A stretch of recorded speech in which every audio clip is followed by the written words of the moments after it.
There are signs and signals to tell us when to stop, when to go, when to yield, and when to slow down. But only at crosswalks do we have control over those signals. Or do we? Rick Lukens finds out in this week's Lukens at Large. It seems like a simple process. You push the button at the crosswalk and that makes the traffic light change so you can cross the street.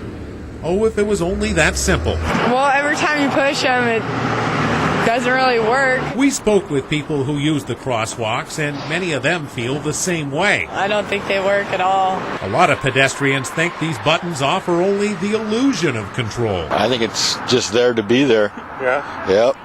Maybe like a satisfaction. We took that placebo theory to the person in charge of the traffic signals in Spokane and asked if it was fact or fiction. Fiction. Okay. No. We do have control. Yes, and in fact, if you don't push that at some locations, you won't get a walk indication. We found that to be true at this intersection, but we also found that you can get only a few steps past the curb before the signal starts flashing "Don't walk." A lot of people misunderstand that.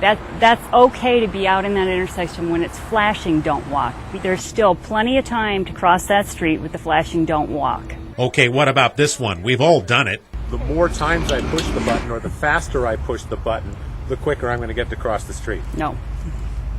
Button works on a switch. It doesn't matter how many times you push it or how hard you push it. Yeah, I always thought it made your cross faster. Many people assume that by pushing the button, you cause the signal to change.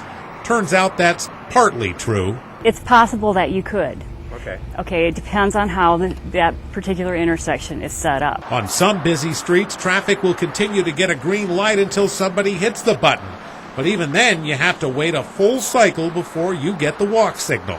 It takes too long. This seems to be where pedestrians lose their faith in the button. I don't push them. Yeah. Waste of time.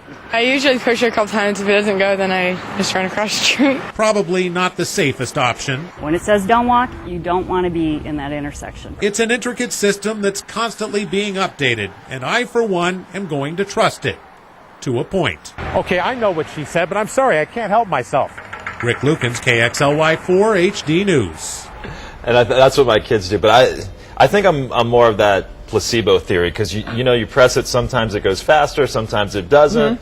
But then here's the other thing. It's like every time you get that walk signal, that person still has the right of way going in. I can't tell you how many times I've almost been hit when that white guy is up there. So I usually just go, all right, is there any cars coming? Let's go. Yep, you have the pedestrian has the right of way, but that does not mean you're going to win No. if you face a car. Just keep that in mind.